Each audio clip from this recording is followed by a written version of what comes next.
Hey everyone, it's Angela Allen. Welcome back to the Handmade Homestead.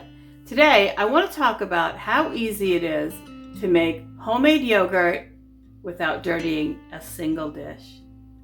Let's go.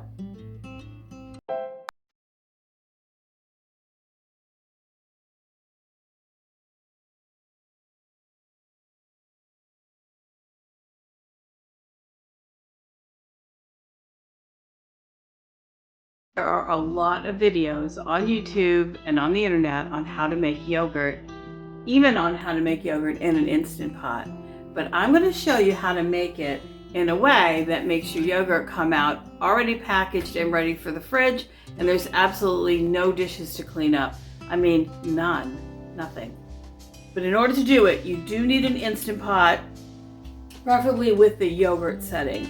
So let's get started. Here's what you need. You're going to need milk of some kind. It's okay if it's store-bought milk, if it's pasteurized milk. Ultra pasteurized works just as fine as pasteurized, as far as I can tell. I'm lactose intolerant, so I use lactose-free milk.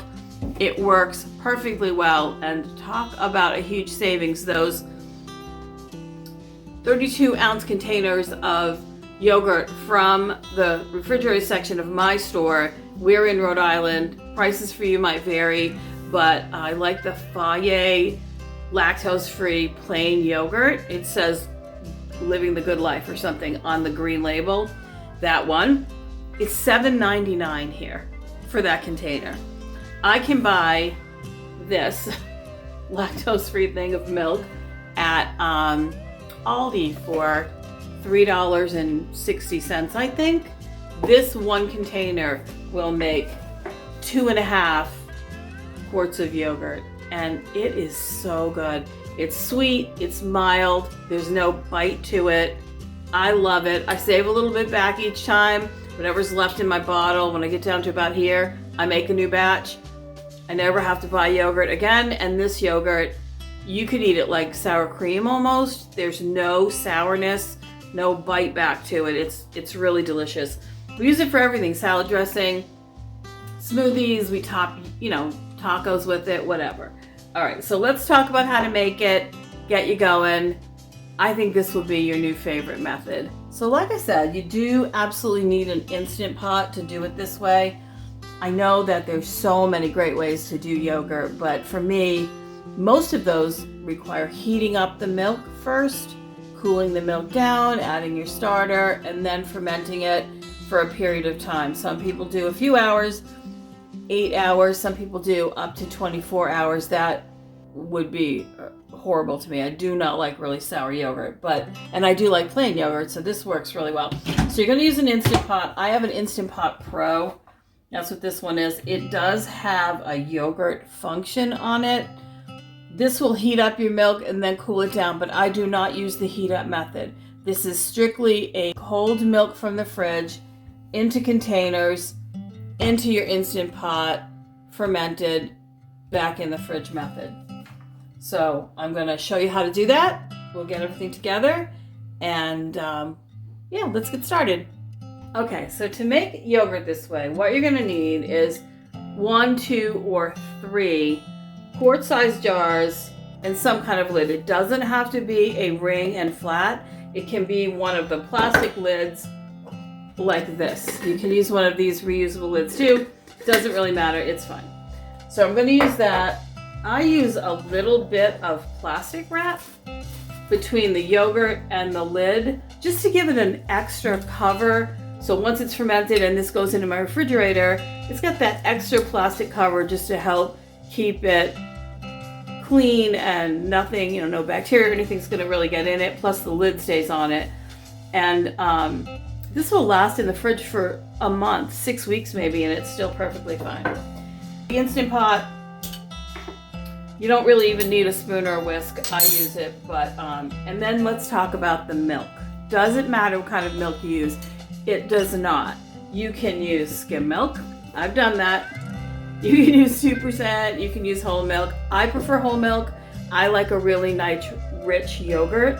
And this yogurt does come out very, very close to Greek style. It's not quite as thick as Greek style, but it's definitely thicker than regular style yogurt. It breaks when you spoon it, just like a cheese curd would, and I'm going to show you that in a minute too. So this is actually a Aldi brand. It is just ultra pasteurized, homogenized milk. This is the whole milk one. It is lactose free. I'm lactose intolerant, so everything you see me do will be lactose free. When you fill these, you're not going to fill them all the way to the top. You're going to leave a little room because the yogurt's going to expand as it gels. Yogurt is basically just a gel, so you have to leave it a little room to expand. So you're going to do it right up to the neck. So this is my last batch of yogurt. You can see there's a little bit left. I had made 3 bottles. So I'm going to literally take this yogurt. I keep the plastic on in between. I just do. Oh, it still smells so good. It's not sour at all. So see how perfectly, I mean, it's just really great yogurt. So I'm going to actually take this yogurt up. I'm going to divide it up among 3 bottles and then add the milk cold from the refrigerator, shake it really well, and that is going to be my yogurt that's going to go into the Instant Pot. So again, any milk that you want is fine. If you use something like Fairlife milk that's been filtered or one of the other filtered milk brands, you will get a higher protein yogurt. If you've got raw milk, you know, you're way ahead of the rest of us too. So yeah, that's what I'm going to use. We're going to run through how to do it, and then I will show you what I got for a result. You wait, it's pretty good. So we're going to start by half filling the Instant Pot with warm, not hot water. You can use plain room temperature water too. It'll just take longer to come up to heat, but you're only going to half fill it. We're going to put the rest of the water in after the yogurt jars go in so that it doesn't overflow. Set your preferred time to ferment. Again, most people like a longer ferment time. I think 7.5 hours is right about perfect for me. So I took the rest of my starter yogurt, put some milk in that, shook it really well to make it liquidy, and I'm going to pour a little bit into each of my 3 jars. I'm also going to add a little bit of heavy cream just because I want these 3 yogurts to have some extra cream at the top. I really like that for cooking. It's almost like a thickened sour cream. So I'm going to divide that up, scrape the jar down. I want to get as much of that bacteria as I can from the last yogurt batch, and then I'm going to just fill these up with cold, right from the refrigerator, regular milk of my choice. Sometimes I use Fairlife, sometimes I use regular whole milk or skim milk or whatever I have in the fridge, but I vary that. Depends on what I want for an end result. I'm going to fill these right up. I did overfill them a little too much. You really should stop below the neck. If you fill them too far, you're going to cap these and put them in the Instant Pot to ferment. And if the gel overreaches the top of that, it could break your jars. And I have had that happen to me once. So try to stop right at the top of the neck. Clean jars is all you need. Sometimes I put plastic on them. Sometimes I don't. Once they're filled, I'm going to shake these really, really well. I'm going to leave the lids on. I don't take them off again. Shake it really, really well. And then they're going to go into the Instant Pot. I do this before the water in the Instant Pot gets too warm because, again, cold milk, warm water, you could break a jar. The water's a little bit warm, you're okay, but you don't want it too warm. In they go. My Instant Pot, I have an 8-quart, and it will hold 3 jars, 3 quart-sized jars of yogurt at a time. Once those are all nestled in there, I'm going to top this off all the way up to at least the top of the neck or to the top of the milk fill line in the bottles.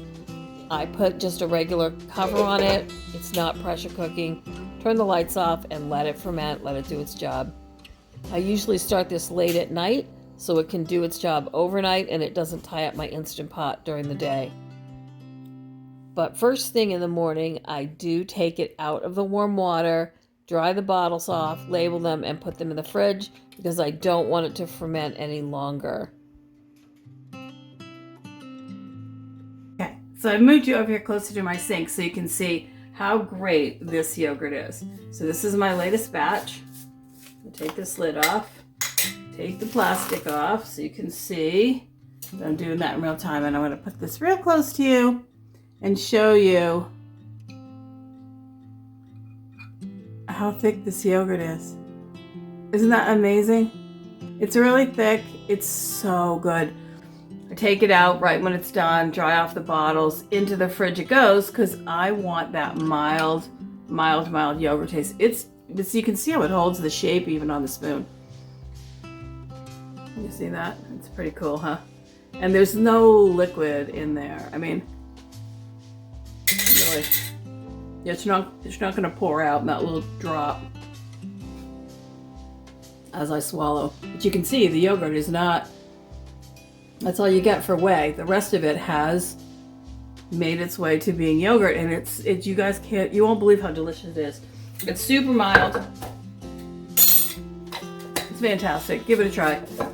You absolutely can save a ton of money. It tastes fresh. It tastes sweet without being sugary. It's so good you can just eat it plain. You don't even need anything on it. Even your kids will eat it plain, I think. All right, well, if you like this content, don't forget to like and subscribe. Leave a comment below. It helps so much. You have no idea how much that helps, especially for a channel like mine who's just trying to get started. So, as always, I appreciate your time. I'm so glad that you're here with me, and I will see you again in a couple of days with the next video. Take care.